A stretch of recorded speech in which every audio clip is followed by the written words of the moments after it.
বড় বড় ক্রিভাসেস ছিল, যে ক্রিভাস আমাদের 5টা ল্যাডার লাগিয়ে ক্রস করতে হয়েছে। এবার তুমি যদি 5টা ল্যাডারের উপর দাঁড়াও, যখন মাঝখানে আসবে ল্যাডারটা পুরো এরকম হয়ে যাবে তোমার বডি ওয়েটের জন্য।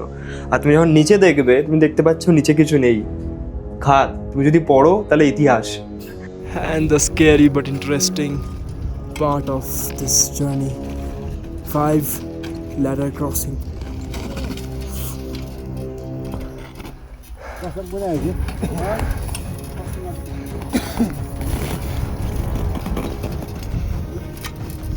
Way to camp one. তুমি বুঝতে পারবে, সেই ফিলিংসটা আসবে, সেই অ্যাড্রিনালিন রাশটা নিয়ে তুমি রোপটাকে ধরে নিজের সেফটি লাগিয়ে যাচ্ছ। কেমন লাগছিল ওই ঠিক মিডল পয়েন্টে যখন পৌঁছলে? অ্যাড্রিনালিন রাশ যেটা ছিল, ওটার জন্য আমি সব কিছু করতে পারি। যদি আরেকবার বলে করতে, আমি আরেকবারও করতে পারি।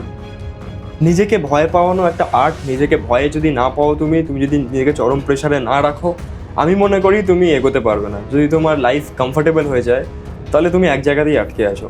তো নিজেকে সেই কমফোর্ট জোন থেকে বের করে নিজেকে প্রেশার পয়েন্টে রাখতে আমি পছন্দ করি।